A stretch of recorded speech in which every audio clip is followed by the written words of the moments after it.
This is the Bounce Back Voice Podcast, and I'm Alice Gedoi, your host.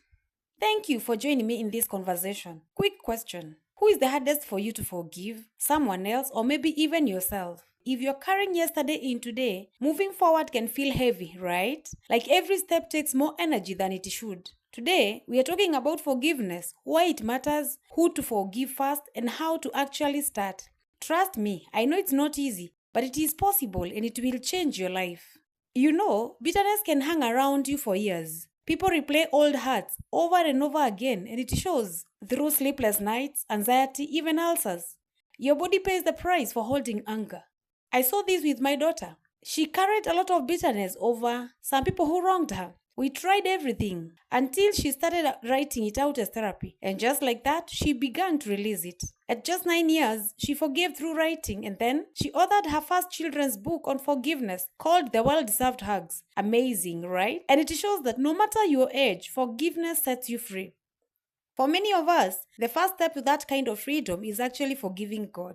Now, I know this might sound strange, forgiving God, but hear me out. When my mother passed away, I was so angry at God for letting her go through so much pain and then taking her away from us. Angry at my brother for inviting our parents to travel on that day. Angry at the driver who caused the accident. Every time I passed through that route where the accident happened, grief came rushing back like a wave. Holding on, that anger kept me stuck. Forgiving God didn't mean that it was okay for me. It meant that I was choosing my future, cutting the chains of the past, and finally freeing myself to move forward. That is the kind of freedom forgiveness brings. Once you start with God, the next step is your parents or family. Maybe they hurt you. When you had trouble, you expected them to be there for you. Probably they couldn't, and this hurt you.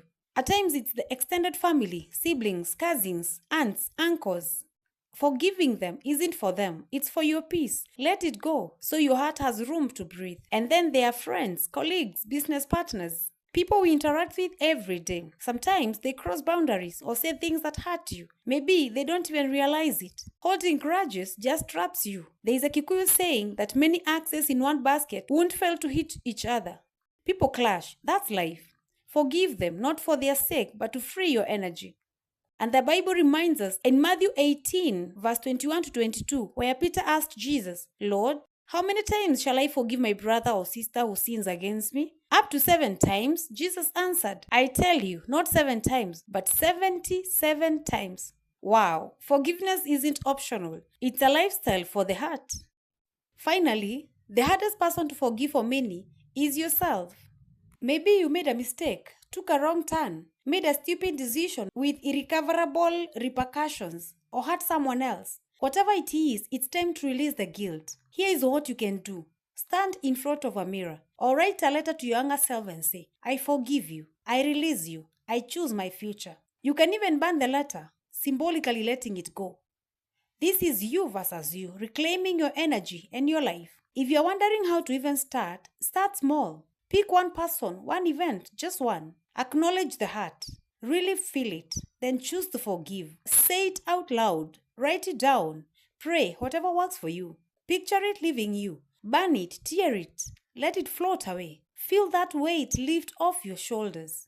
Then redirect that energy to self-care, growth, and your future. Forgiveness isn't about excusing what happened. It's about setting yourself free. So this week, I want you to try one step. Pick one person or even yourself and release them. Follow the order: God, parents, friends, colleagues, business partners, and yourself. Notice how your heart feels lighter. That is a sign that your energy is shifting. My friend, share this episode with someone who needs to hear this. Forgiveness is strength, not weakness. And if you want to order the children's storybook on forgiveness called The Well-Deserved Hugs for your children struggling with bitterness and unforgiveness, WhatsApp me. The link is in the description. In the next episode, we'll talk about self-care, because once your heart is free, it's time to nurture yourself and step fully into your future. I am Alice Gedoi, the Bounce Back Queen, reminding you that your past is behind you and your future, that's all yours.